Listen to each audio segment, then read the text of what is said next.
Hey guys, tax attorney Joshua Sells here. Welcome to another episode of Tax Law Guy. Hey, we got a great show today. We're going to be talking about three things that you have to do before you submit an IRS offer and compromise. Hey, you don't want to miss this. This is absolutely critical. If you're going to go through the work of submitting an IRS offer and compromise, these three things could be the difference between getting your offer through or getting it sent back to you rejected, and there's possibly even some ramifications of that.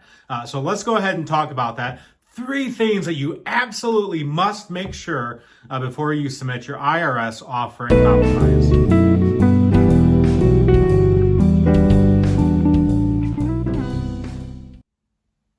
All right. So again, as I mentioned, today on our show, we're going to be talking about the three things that you have to make sure are complete before you submit an IRS offer and compromise. Now, this is so important. I cannot stress this enough. You probably already know that when you submit an IRS offer and compromise, one of the first things that you have to look at is whether you have to make a deposit with the IRS offer and compromise. Generally, the IRS, they're going to require 20% of whatever you're offering. There's a few exceptions, but they're going to require 20% of what you're offering when you submit your IRS offer and compromise. So if your offer comes, let's just throw out an example. You owe $100,000 to the IRS, okay? And let's say that your offer comes out to about $5,000. Well, 20% of that is going to be $1,000, right?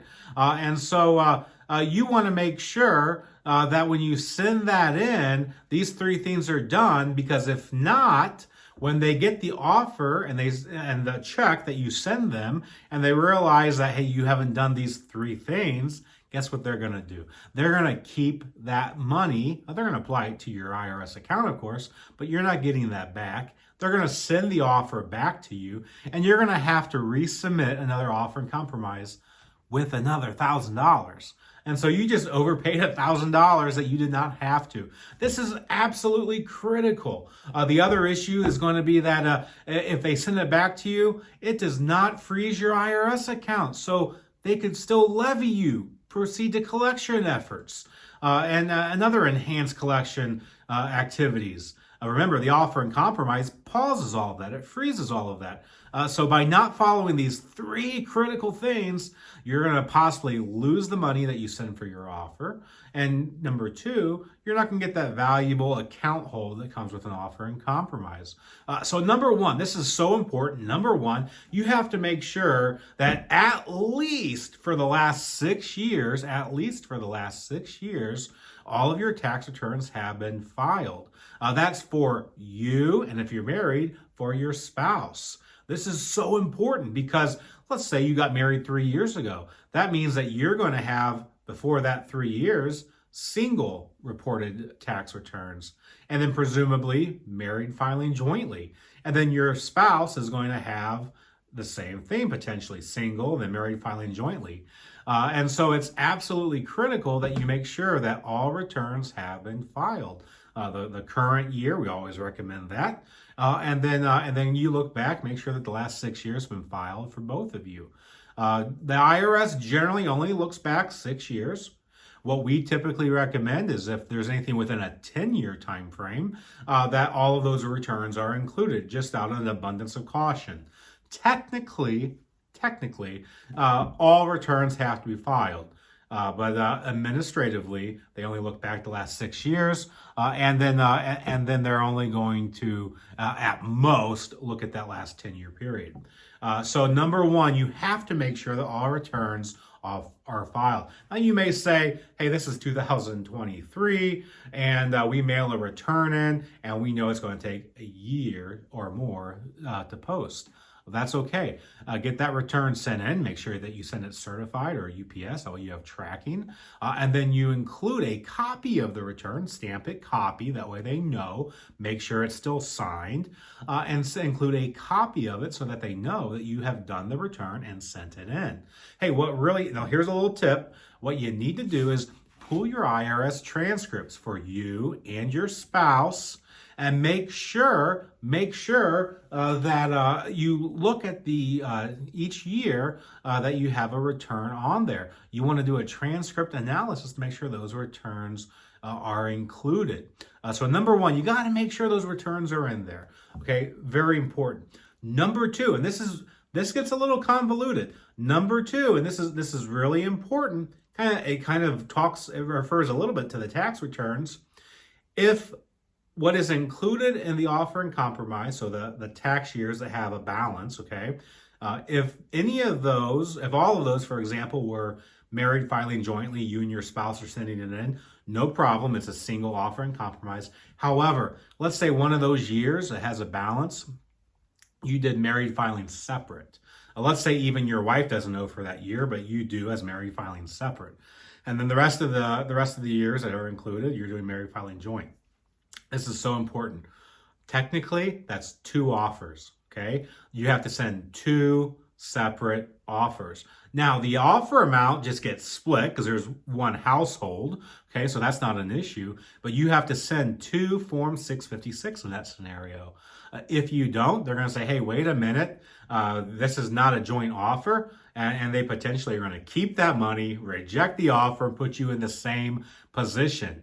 Okay, so number one, tax returns, they got to be filed. Absolutely. Number two, you have to make sure that it is either a joint return, if there's all joint liabilities, you and your spouse, or maybe you're not married and it's all single liabilities, that's fine.